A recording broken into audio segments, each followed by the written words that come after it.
you mentioned like there's no more Michael Jacksons, and I think about a lot. Like I don't know if they will ever. Like I think that like what's his name, Ed Sheeran and Taylor Swift. Yeah. I think that those are the last household names that are going to be like that. You know, like that generation. Possibly.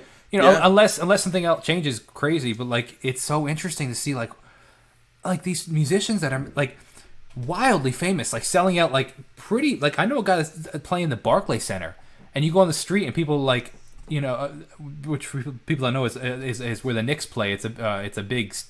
I don't know. Would you call it a stadium or would you? I don't know what you arena. In Boston? I think No, you said arena. it's in New York, Oh, Brooklyn. whoopsies. Whatever. I don't know. But whatever. Like it's like, and it's not Gillette Stadium, but it's you know probably 20,000 people. Or, you know, it's like playing Yeah, Madison Square absolutely. Garden essentially that size. Yeah. It's bigger than Madison, I think, actually. And like you go on the street and nobody knows his name. You know, Yeah. the guy's making $1 million a month from his music, and nobody Yeah. knows his. And it's just like it's weird. You know, it's Yeah. crazy. Like, but he could sell 20,000 tickets in Manhattan or in Brooklyn, and it's like wow, Yeah. it's crazy. Yeah. I think, well, personally, that sounds incredible to me because I hate being recognized on the street if that ever happens. But yes, I think, again, like you find your core fans and then you grow with them.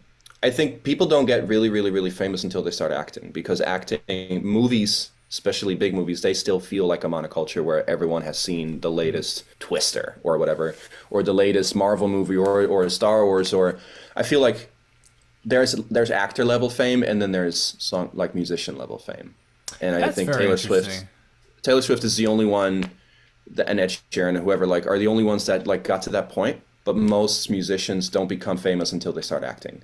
Like famous, like fuck you famous. You know what I mean? Yeah, and how many of them did like Will Smith started acting, and you know Jennifer Lopez started acting. That's very Right. interesting, actually. That's a really interesting, you know. I just think it's because the bar's higher. You know, movies that become worldwide famous, they have an infusion of $500 million of cash. And they don't take chances on that unless you are a star, in which case you can handle that movie or you can lead something like that. Music, the bar is just different and way lower because anyone from anywhere can upload to TikTok and kaboom, now it's huge for like 2 weeks and then it's gone again, right?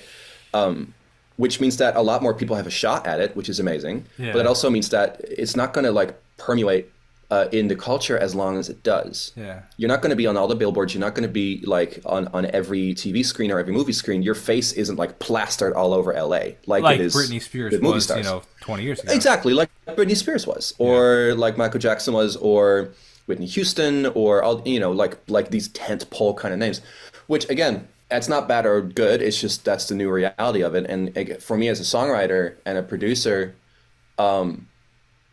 it just means that anyone has a shot, and anyone is worth taking a shot at if you love the music. I think, you know, there was a moment where everyone's trying to get on the Usher record or on the Rihanna record or on the whatever record, and then you have this like very competitive, like, well, you know, kind of rat race climbing kind of attitude.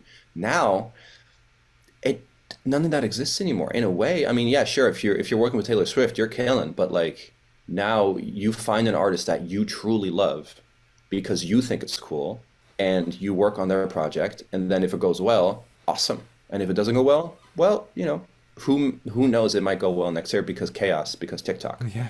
In a way, like it's democratizing for me as well. I don't have to like fight to get on certain projects. I mean, I'd like to, and I'll still try, but it's not the only way to make a living anymore.